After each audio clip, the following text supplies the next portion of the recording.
ఎక్లెంషియా అనేది ఏంటి? చాలామంది అడుగుతుంటారు. ఇప్పుడు మాకు కాలు వాపొస్తున్నాయి. నాకు ఆల్రెడీ బీపీ ఉంది డాక్టర్. కాలు వాపొస్తున్నాయి. యూరినరీ ట్రాక్ట్ ఇన్ఫెక్షన్ ఉంది. కాలు వాపొస్తే ఇలా ఇలా పిట్టింగ్ ఎడిమా అలా ఉంటుంది. What are the causes of this? అది యాక్చువల్లీ ప్రీ ఎక్లెంషియా అంటాం. When your hypertension level crosses to pre-eclampsia, and what are the symptoms what you find? Usually pre-eclampsia lo we'll find hypertension only 140/90 equal or more than 140/90 of mmHg of bp undochu, ekko bp undochu, and with this you have kaalu vaap untayi, rendu kaalu vaap untayi, pitting edema untadi, and urine lo protein content meeku telustadi annamata. So these are the symptoms of pre-eclampsia. And what are the causes? ఇది ఎందుకు వస్తుంది మాకు? Hypertension ప్రెగ్నెన్సీలో already మీకు hypertension ప్రెగ్నెన్సీలో ఉంది. So మీరు tablets కూడా తీసుకుంటున్నారు. బట్ ఆఫ్టర్ 37 వీక్స్ 20 వీక్స్ తర్వాత బిఫోర్ 37 వీక్స్ మీకు ఎందుకు ఈ ప్రీ ఎక్లెంషియా అనేది ఎందుకు వస్తుంది అంటే maybe one of the causes gestational hypertension. Already you are hypertensive in pregnancy, మీకు బీపీ ఉంది ప్రెగ్నెన్సీలో. And the other causes autoimmune అనమాట. హెరిడిటరీ ఉండొచ్చు, లేకపోతే జెనెటిక్ ఉండొచ్చు, లేకపోతే ఒబేసిటీ ఉండొచ్చు, ప్లాజెంటల్ మీ ఫీటల్ ప్లాజెంటల్ కాజెస్ ఉండొచ్చు, బ్లడ్ ఫ్లో ఆర్టరీలో బ్లడ్ ఫ్లో కాజెస్ ఉండొచ్చు. There are many causes for this. మీ సిమ్టమ్స్ వచ్చేసి కాలు వాపు కానీ, హెడేక్ కానీ, ఆల్రెడీ బీపీ ఉన్న uncontrollable BP, all these are the causes of pre eclampsia. And next how it is cured, like how మేము ఎలా చేయొచ్చు, దాన్ని ఎలా కంట్రోల్ చేయొచ్చు అంటే మీ ప్రీనేటల్ విజిట్స్ రెగ్యులర్గా మీ గైనకాలజిస్ట్తో కన్సల్ట్ తీసుకోవాలి మీరు. That is the main one thing what you can do.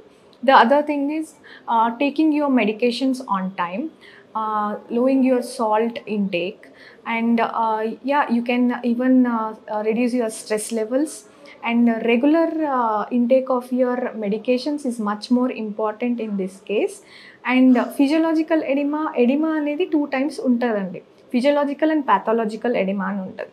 So physiological oedema అంటే చాలామంది నాకు వచ్చి చెప్తారు, సో కాలు వాపు ఒకటే ఉంది కానీ పడుకుంటే తగ్గిపోతుంది, లేస్తే కానీ ఎక్కువ అవుతుంది నడిస్తే అని. సో అలా పడుకుంటే తగ్గిపోయేది దిస్ జస్ట్ ఫిజియోలాజికల్ ఎడిమా. ఒక్కొక్కరికి ప్రెగ్నెన్సీ వల్ల, వెయిట్ గెయిన్ అయ్యే వల్ల, ఒబేసిటీ ఉన్న వల్ల చాలా లావుగుంటారు. సో వాళ్ళకి అది ఫిజియోలాజికల్ ఎడిమా లాగా వస్తుంది. And other thing is pathological oedema అనేది ఇవందో మీరు పడుకున్నా, మీరు రెస్ట్ తీసుకున్నా అది తక్కువ అవ్వదు. సో అలానే వాపు అలానే ఉంటుంది అన్నమాట.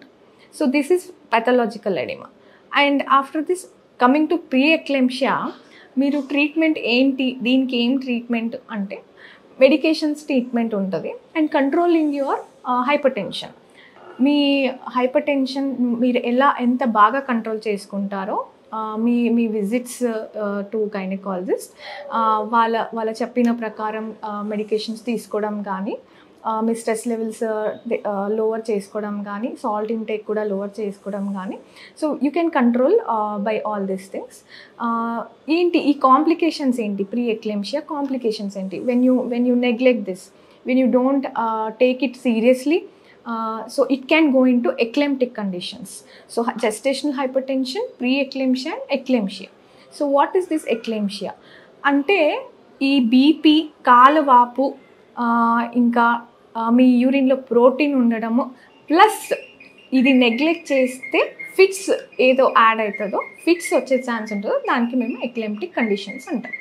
సో ఎక్లాంప్షియా ఇన్ ప్రెగ్నెన్సీ అంటే 140/90 BP with edema and proteinuria along with fits, tonic clonic seizures అంటాం, టర్మినాలజీలో సీజర్స్ అంటాం. సో ఇది కాకుండా ఎలా చూసుకోవాలి అంటే మీ జస్ట్ హైపర్ టెన్షన్ మీరు రెడ్యూస్ చేసుకోవడం ఒక్కటే కానీ, and you can have your prenatal visits, keep your prenatal visits to your gynaecologist regularly, reduce your salt intake, take your medications on time, walk చేయండి. ఏది ఇబ్బంది ఉన్నా you can come back to us and you can consult us in any way. We are here to help you. Thank you so much.